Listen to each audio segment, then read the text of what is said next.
Hello and welcome everyone, I am Madals and welcome to Game 2 of Day 1 of Dignitas Week, which, for those of you just tuning in who are a bit confused what is happening, let me explain. This week, and this week only, every single day, I am going to be casting multiple games for one of Team Dignitas' players.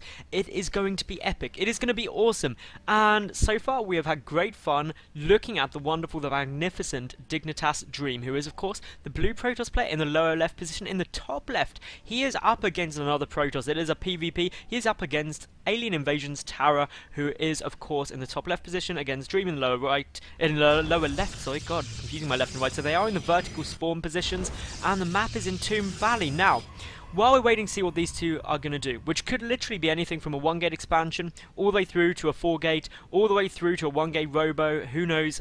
PvP is amazing, but what we do know is that Team Dignitas are awesome, and basically I'm working with them this week, as I said, to cast one of their players every single day, and really just to give you an insight of who the players are, why they are amazing, and basically just for a bit of fun. And big upgrats to, big thanks rather, to Team Dignitas for working with me on this. I think it's absolutely great, and I'm really excited to be doing it. Now, obviously, if you want to know anything more about Team Dignitas, Google them, go to their website, which is of course team-dignitas.org, follow them on Twitter, which is of course @TeamDignitas, and finally, follow DreAm, which is of course @DignitasDreAm, and DreAm is amazing. I first met him at I-46 in the summer, when obviously I was casting StarCraft 2, I met most of the Dignitas people there, and it was awesome fun. They are pretty cool. But both these players are going to go and scout the close by horizontal positions, which I didn't actually think you could spawn in those, or maybe it's just tournament maps I'm thinking of, they just disallow that, but seriously, close by ground on this map would just be a complete nightmare, especially in PvP. It'd be hilarious, just like pylon here, they both just warp in next to each other. It would just never go well. But obviously that could happen here as well. Pylon there. The rush distance is tiny with warp in, so we'll wait and see what goes down there. Both players, in terms of strategy, going pretty similar at the time being. Both got one gas up, both got one gate up, both getting their cyber core up, both getting their zealot out, so that is all fairly normal. So obviously PvP is a really fun matchup to watch, in my opinion. Gone are the days where PvP was just all about, hey, who can 4 warp gate the best, or who can hold off a 4 warp gate the best. It's now a lot more exciting with lots of viable and interesting openers that can go down. And we're seeing our first variation here, where AiTarra is going for his second gas, whereas DreAm isn't yet. So obviously that means that DreAm does still have available to him a 4-gate. He has the option of taking a 1-gate expand. He gets his second gas though, so that cuts that out. It's going to be a more tech-heavy play. So far from AiTarra, obviously more gas income for the time being. So we're waiting to see exactly what happens. That Zealot is going for a bit of action against AiTarra's probe, who does manage to get in. The the Stalker rather, is going to go and pick that off. And I am mixing up my words so much. I just ate some really good bacon, and that just makes my entire brain stop working, as I'm sure you can all relate to. But anyway, we've got Warp Gate tech coming down for both players. A second gateway on its way out for DreAm. Are we going to see anything else come down for AiTarra yet? Are we going to see a robotic facility? We may do. That could be the reason why he's banking up DreAm, getting a second gateway adding on now, taking him up to 3 in total. Chrono boost on the warp gate tech for DreAm, so he could be doing some 3-gate pressure. We'll wait and see. The single robotic facility just getting started now from AiTarra, as I did expect. So we've got a very different build. It's kind of 3-gate pressure against a 1-gate robo. Now, depending on DreAm's pylons, if they get scouted or not, he may do really well here. The important thing is obviously the tower is being forced back for the moment. He's trying to find that pylon, which is hidden nicely behind some trees. The stalkers will never notice it there. It's basically going to allow for some very quick warp-ins. As you can see here, DreAm is getting for a pylon right outside his opponent's base. He's going to be able to warp in on the high ground, but of course these units are trapped out. That one stalker, and well, the 2 stalkers now are going to pick off that sentry if it's not careful. But as you can see here, DreAm tracking down a double gateway with only 1 gate against those 2 pylons up here. Those pylons are going to be in such a good spot. DreAm is just about to finish up with his warp gate tech. He needs to be careful. He needs these pylons to finish. One does finish. That is such a great advantage for him. The probes are literally surrounding the stalkers, though. That is always going to be irritating. But DreAm, he's got warp gate tech done now. He does have 3 warp gates against just the 1 of AiTarra. That's going to help him.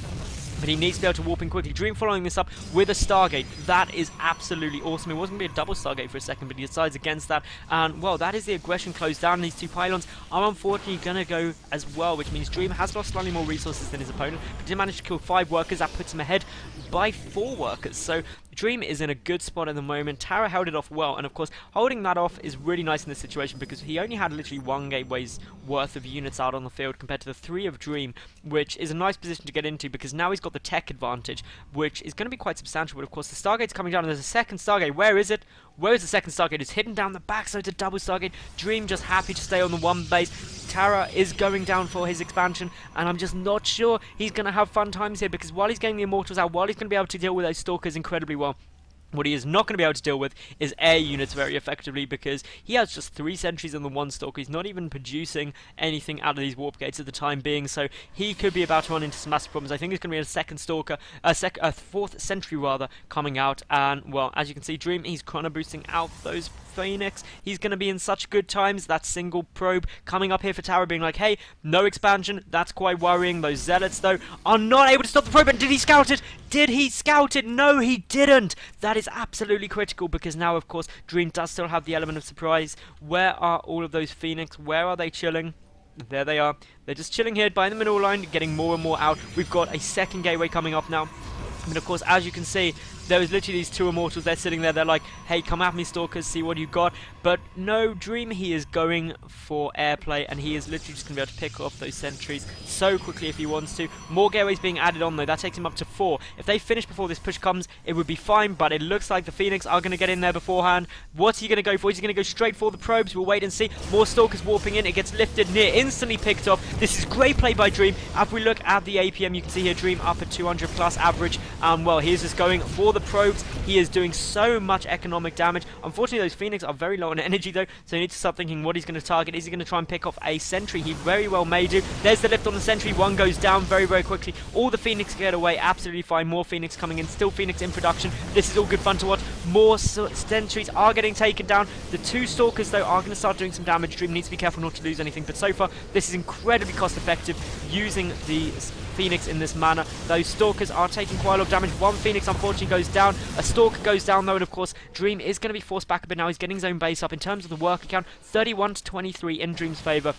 He is just doing so nicely for the time being. The rest of these Phoenix are floating around. They're just going to keep being aggressive. More Stalkers getting warped in here from Tara at the moment. Of course, the Immortals have now been spotted. There is a very, very forward pylon, though, coming down for the Red Protoss player. DreAm is forced to pull back. He's going to be a bit more defensive now. And if he can hold this nicely, he'll be in a great position. Obviously, Tara does have an Observer out here, and there's no Observer going to be out for an awfully long time for DreAm, so he's got no way of dealing with that. Of course, this push from the Red Protoss player coming across the map, he has got a good number of units. But the Phoenix, they are going to go for a counterattack. They're going to be able to pick off so many probes should they want to, and well, we should see this near instant killing of probes as we do down at his base. So he's only got a handful of units in order to defend what is a very, very scary push. The Phoenix on their way back, DreAm doing the right thing, retreating. He very well may just have to sacrifice his natural base, but as you can see, that is going to be a big amount of losses. He's going to try and lift as many things as he can, picking off the sentries, preventing the force fields. Of course, the force fields will prevent reinforcements from coming in. All of the sentries get taken down. That is a good little win for DreAm. They're expensive units. He is still engaging a lot more cost effectively than his opponent, but he's about to lose his natural base, and that is going to be a big loss. 1 more hit, and it goes down for DreAm. So, of course, that means that those extra probes are going to be less effective because he will be oversaturated as his main, but these Phoenix can come back and just start picking off more probes. The push from Tara stopped for the time being. At the moment, DreAm, though, he is as quickly as possible trying to get up more pylons because he is supply blocked for the time being. As you can see, these Stalkers even getting picked off incredibly quickly. This is just great Phoenix control out of DreAm right now, showing just how potent these double Stargates can be. He's getting yet more Phoenix, and, well, unfortunately, they are pretty short on energy, so we'll not be lifting up any more probes. These Stalkers do get back. They do manage to get 1 volley off, 2 volleys off, but all the Phoenix do manage to get away at the time being. And as you can see from the loss tab, well, over 1,100 more resources lost by the Red Protoss player compared to DreAm. And, well, Tara, he has got his natural base up, but he is still behind in the worker count by quite a significant amount. 12 more workers for DreAm, but unfortunately, he is oversaturated. So that means a lot of those workers aren't really doing much at all. But, well, here we go. We've got these units moving up. They're going to start picking off the pylons, preventing the reinforcements coming in early for Tara. And these Phoenix, they're coming around the back. Where are all the Stalkers? They're sitting down the front. Of course, these Phoenix are going to be able to pick off quite a few probes while those Stalkers do come back to react. And of course, as you can see, this is just relentless harassment out of DreAm, who is doing so much damage absolutely everywhere. The Stalkers trying to cut off the retreat. Will 1 Phoenix go down? Yes, it will. 1 Phoenix picks off quite easily there. More Phoenix joining in though, where 1 dies, 2 return. He is like Greenpeace in the rainforests. But, well, as you can see, Tarra doing a good job trying to fend off these Phoenix, but just so much damage being done. 19 to 36 workers. The 28 workers killed by DreAm and his Phoenix. That is absolutely bonkers. He is doing so well. The only concern is that how is DreAm following this up? Well, he gets a double robotics facility. He's got his natural coming down.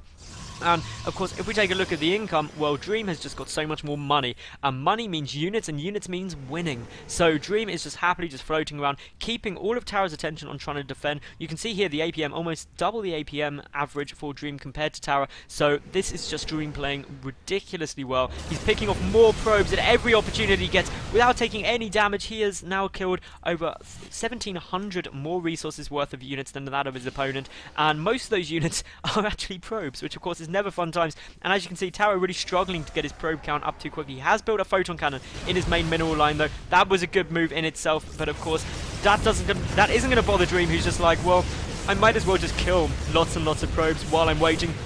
And that is exactly what he's going to do. He loses a couple of Phoenix there, but of course he is just keeping his opponent literally down at half of the worker count that he himself has. He's got his natural base up and running now. Those double robotic facilities are getting out, double chrono boosted immortals, which means that, well, DreAm is going to have more immortals, he's going to have more units. He's got the Phoenix as well for the lift, which will just halve the army size of his opponent right now. He's got the forward pylon up still, whereas of course Tarra does not. And, well, as you can see, this is just getting pretty funky. He's getting more pylons down to get more units. His supply count is near double that of Tarra, and Tarra is really on the ropes. And if he's able to come back from this, I would be absolutely amazed, because he is just going to lose. He's lost so much already. He's lost so many units. DreAm getting up his robotics bay behind this as well, and that is just super, super exciting. And, well, as we can see, we've got yet more units coming through. We've got yet more harassment coming down from the Protoss, Blue Protoss player, and yet more probes dying. How many is this now? 40 workers killed by DreAm in this absolutely relentless Phoenix harassment. It is just so good to watch. It is just so annoying for Tarra, and of course behind this, DreAm is just like, well, I'm just going to make lots of immortals and then get some Colossi out and see what Tarra can do about it. And the answer is going to be very, very little because of the income difference. Look at this, 1,400 minerals per minute compared to just 1,000, or better said, 1,000. And, well, that is just going to mean so much more army out for DreAm. He's now pretty much at double the army supply of his opponent. Even though he's starting to lose a couple of Phoenix, he's killed about 1,500 more resources worth of units than that of his opponent, so he's engaging more cost effectively. He's got the better income. And those two combined basically means winning. It looks like DreAm's going to go and take his third base as well. He's getting that pylon down in a good position. He's getting some more gateways added on. He's getting the one forge, only the single forge. Meanwhile, Tarra is obviously getting some upgrades. We've got these Phoenix still harassing like absolute beasts. And how many kills do these Phoenix have? 11 kills, 4 kills. That's just pretty sick. Blink forward though, and that was a good little move by Tarra, and is able to pick off most of those Phoenix. Is that finally gonna spell the end to this harassment? Maybe, maybe not. Either way, Phoenix are absolutely insanely good in PvP if used correctly, as we're seeing here. Just such a good choice against a one gateway, one robo facility opening. And yeah, as you're seeing, DreAm not happy to give up yet on these Phoenix. He is going to go back into the main, but as you can see, there is so many cannons there. They may get one, perhaps two more probe kills, but basically they are going to get picked up so quickly, and that's really a shame to see. But that is the end of the Phoenix. Meanwhile, we do of course have Tarra moving across the map with a handful of Stalkers.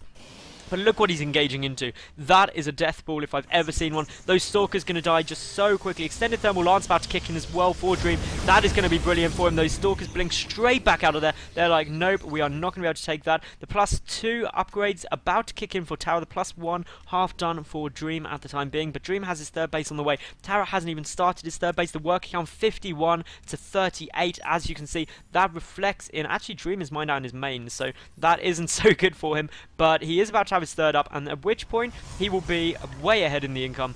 But for the time being, obviously, DreAm has just got so much more army sitting there. He is in an absolutely amazing spot for the time being, and, well, we can see this going forward really well. And now Tarra thinking, well, hang on, Those Phoenix worked really well for DreAm. Maybe I should make some Phoenix. They're good units, obviously. And gets the double Stargate up, but DreAm, he's getting up the Templar Archives. He's ready to go into HTs. And we're at a 20-minute mark, which in a PvP is fairly impressive. Meanwhile, the Immortals kicking out those rocks there, but DreAm's so far ahead in his third base. As you can see, this income really in his favor, especially gas income, is going to start skyrocketing. The worker count 45 to 54, so 9 more workers for the blue Protoss compared to the red Protoss. And, well, looking across the map, what else have we got? We've got one Colossus clearly having a fight with another one, just deciding to attack it for no apparent reason, clearly drunk in a bar fight, just broke up with his girlfriend and was just like, nope, I'm just going to take it out on one of my friends. And that poor friend did manage to make him stop in the end, but these Stalkers, they are coming up. They are not welcome in this part of town. As you can see, that Colossus count is getting absolutely ridiculous. As you can see, 5 Colossus up, 5 Immortals as well. That is a pretty sick, powerful army. 2 Archons coming in. And while we do get some Void Waves from AiTarra, which is a good way to deal with this very ground heavy army, of course, the only thing the DreAm has to really shoot up are those Sentries and those Archons. The Void Waves are going to be strong against this force, unless, of course, DreAm decides to start getting a couple more Stalkers into his composition. He's up to 155-ish supply compared to the 100 of AiTarra, which basically means the DreAm is about 50% more army size than that of his opponent. If we actually look at the army tab, he's at over double the army supply, which is pretty scary for poor AiTarra right now. And that is basically going to mean that, well, DreAm is going to be able to absolutely steamroll this small little Stalker force, especially if it doesn't blink back in time. We've got Guardian Shield going down to take up some of this damage. Zeta Charge being used very effectively, and AiTarra forced to pull back. All of the map control coming to DreAm now, who is taking his 4th base. He is just playing like an absolute baller, taking expansions, denying his opponent expansions and probes, and that is, of course, after the opening game where he killed 48 probes of his opponent. He is just playing so well. But here come the Void Waves, the skill raise is still, as Day9 would say, and, well, obviously this force from DreAm is very weak on the anti-air, so this could run into some problems for him. But of course, that is assuming that the Void Waves can kill everything before the Colossi and Immortals kill all of AiTarra's force, basically, which basically means it's going to be a race to the death. And obviously, that's not accounting for the fact that DreAm, he's getting 3 photon cannons up at his 4th base. He's going to have his 4th base. In terms of the worker count, he's still ahead. But are we going to have an engagement here? Those Stalkers taking a couple of hits. It's really tense now. AiTarra, he needs to defend this perfectly. If he doesn't get good positioning on his army, if those Void Waves don't engage effectively against the Colossi, he is just going to lose so much. Some probes getting picked off here very effectively. I don't know if DreAm has seen yet if those Void Waves are out. If we take a look at DreAm's vision, I don't know if he even knows. He knows. No, he doesn't know any of it's out. He has no idea there are Void Waves yet. That is pretty tense. AiTarra moving that observer forward, and of course DreAm does have his own observers, but ones, where are they even sitting? I'm not quite sure, but they are not over in his opponent's base. And here we go, we've got an engagement coming in. A good angle for DreAm. He gets the Archons from around the back. If he manages to focus down those Void Waves, he's going to be in an absolutely brilliant spot, and so many of the Void Waves are dying, and there is the GG. AiTarra knows it is all over, and DreAm does take that in what was a very convincing game all the way through. DreAm was heavily in the lead, so great play by him. And remember, guys, if you did enjoy this, well, it was game 2 of day 1 of Dignitas week, so do check out Dignitas on Twitter at Team Dignitas, check out DreAm at Dignitas Dream, and of course follow me on Twitter at MadalsSC2. Now, there's going to be one more game from DreAm up, and, well, that'll be it for game 1, but make sure you check that out on my channel. It'll all be in a playlist, and make sure you check back every day this week for more awesome action from the Dignitas guys. Thank you very much for watching. See you in the next game.